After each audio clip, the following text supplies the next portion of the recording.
Bismillahirrahmanirrahim. Sampai masanya tiba, datang malaikat membawa kain kafan min nur dari cahaya. Lalu malaikat menampungnya, keluarlah roh. Sejuk terasa dari kaki naik ke atas. Naik, berhembuslah dia dari mulut. Wa nafakhtu fihi min ruhi, aku hembuskan, aku tiupkan. Dulu waktu masuknya ke tanah, ke daging itu ditiup, maka keluarnya pun juga keluar. Maka mata memandang, ruh keluar. Biji mata memandang, keluar biji mata. Makanya orang yang mati itu matanya terbuka. Makanya yang pertama kita lakukan menengok orang mati adalah memejamkan mata.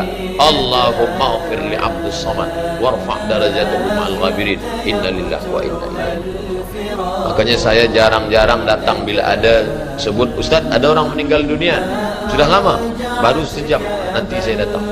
Sebab apa? Saya takut nak pejamkan mata dia. Agak-agak sudah dipejamkan orang, baru saya datang. Saya datang, dah 3 jam, 4 jam, alhamdulillah saya datang. Belum tutup lagi. Ya. Kenapa? Menunggu Ustaz Somad.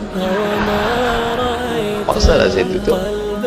Allahumma ighfir li fulan ibn fulan warfa' darajatahu ma'al ghabirin. Inna lillahi wa inna ilaihi raji'un. Mana istri yang katanya sayang, kaulah bulan, kaulah bintang, setengah nafasku pergi, buah hati belayan jiwa.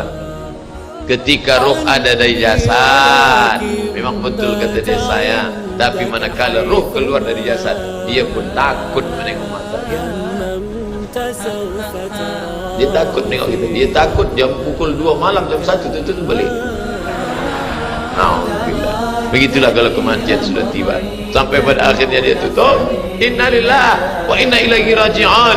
Selepas itu ruh pun keluar, dibawa. Kalau dia baik, roh itu dibawa, dimasukkan ke dalam kain kafan min nur. Hadis riwayat Ahmad bin Hanbal. Lalu dibawa oleh malaikat sampai ke pintu langit. Malaikat bertanya, inikah orang yang amalnya selalu dibawa pagi, dibawa petang?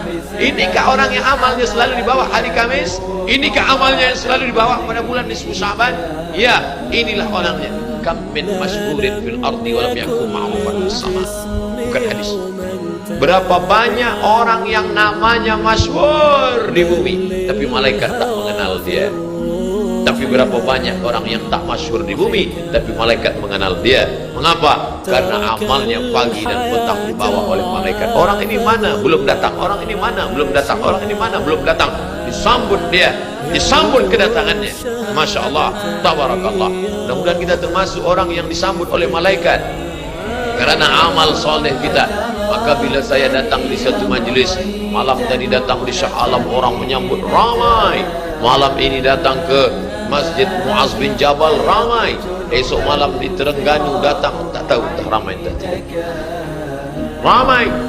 Dalam hati, hai Abdul Somad, apakah malaikat akan menyambut engkau nanti juga dalam keadaan ramai?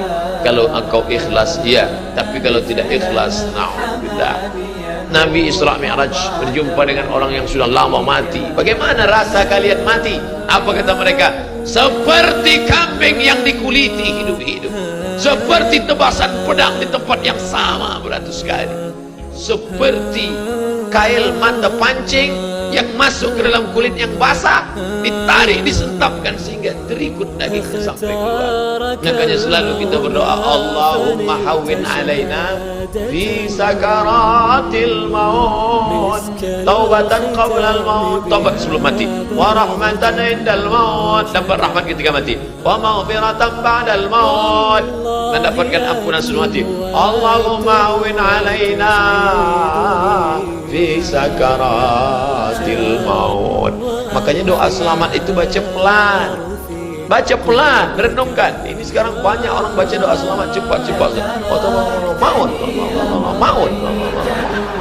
Apa mau aja ni? Saya tak pernah menghafaz doa itu pakai kertas, tak pernah. Wa taubatan qablal maut, wa rahmatan indal maut, wa maghfiratan, belum pernah. Kenapa Ustaz boleh hafaz? Sebab dulu dibawa oleh ayah, dibawa oleh bunda, dibawa dalam acara tahlil, dibawa dalam kenduri orang mati, dibawa. Tiap hari telinga mendengar Tuan Imam membaca pelan, maka kita ingat. Wa taubatan qablal maut, wa rahmatan indal maut. Anak-anak kita ini, walaupun mereka lari sana sempang sini, tapi telinga mereka mendengar. dan anak-anak ini hafaz. Kadang anak hafaz, ibu bapa tak hafaz. Sebab apa? Sebab dia golden age, usia emas. Mereka hebat, mereka kuat ingatannya, menangkap hafazan itu begitu kuat. Maka kita ajarkan mereka doa itu pelan-pelan. Sebab bila kita ajar kuat-kuat, mereka balik, dia panggil ibunda, dia panggil, cuba kau baca apa doa tadi. Mau apa mau aja nih. Sebab di Irak banyak orang mati, sebab di Suriah banyak orang mati, di Palestina banyak orang mati, di Rohingya banyak orang mati. Padahal maknanya amat sangat dalam. Allahumma hawwin alaina, ringankan kami fi sakaratil maut. Tidak ada gunanya amal banyak kalau tidak selamat dalam sakaratul maut. Makanya kita selalu minta kepada Allah, Allahumma khtim lana bi husnil khatimah wa la takhtim alaina bi su'il khatimah. Allahumma ja'al akhir kalamina, jadikan akhir kalam kami inda tihai ajalina, ketika ajal kami sampai, jadikan akhir kalam kami yang terakhir keluar dari mulut kami qaula la ilaha illallah Muhammadur Rasulullah. Allah. Biasa orang takbir ini nak pergi perang, menghadapi sakaratul maut penting juga takbir. Sebab di situ banyak segala macam godaan-godaan. Datang syaitan membawa air, katanya menjelang sakaratul maut itu haus, panas, haus, maka datang syaitan membawa air. Engkau sebut nama aku bagi air. Mau? Kata dia. Mau? Engkau mau? Sebut nama aku. Tapi bila iman kita kuat, maka dia tidak akan mampu untuk menggoda kita. Sampai kapan? Syaitan tak pernah berputus asa. Sampai bila? La'atiyannahum min baini aydihim, aku datang dari hadapan, wa min khalfihim, aku datang dari belakang, wa an aymanihim, aku datang dari kanan, wa an syama'ilihim, aku datang dari kiri. Datang dia, datang dari hadapan, datang dari belakang, datang dari kanan, datang dari kiri. Oleh sebab itu yang banyak tuan-tuan yang ada berada di sini, tolong berzikir semua. Kenapa? Dengan zikir itu maka larilah jin-jin setan yang ingin mengganggu. La'uhwiyannahum, aku akan goda mereka, aku akan sesatkan mereka. Berapa lama? Madamat arwa'uhum fi ajsadihim, selama ruh ada dalam jasad, aku tak akan pernah berhenti sampai akhir keluar jasadnya dalam keadaan mati, tidak menyebut Allah Subhanahu wa ta'ala. Itulah punca mereka. Makanya kita selalu berzikir. Esok pagi terjaga dari tidur automatically, karena kita sudah programkan di kepala kita, manakala terbuka, alhamdulillahilladzi ahyana ba'da ma amatana wa ilayhi. Selapar-laparnya orang beriman, manakala dia tengok makanan, terus saja dia ingat Allah. Allahumma barik lana fima razaqtana wa qina. Tapi ada setengah umat Islam, bila dah kenyang saja baru ingat Allah. Alhamdulillah. Bila tak kenyang tak ada ingat Allah SWT. Na'udzubillah. Oleh sebab itu maka inilah hidup yang singkat ini. Bila pernah kita bersedekah, itulah yang akan menolong. Laula akhartani ila ajalin qarib, kalau engkau beri aku umur panjang ya Allah, apa yang akan kulakukan? Wa as-sadaqah, aku akan bersedekah. Wa akum minas salihin, aku ingin beramal saleh. Malam ini tajuknya Masya Allah, ini tazkirah terakhir, ini tazkirah akhir, last, dan tajuknya pun akhir pula. Mudah-mudahan ini tazkirah terakhir, tapi bukan terakhir bagi saya. Andai mati tidak masalah. Allahumma ja'al hayata ziyadatan li fi kulli khair.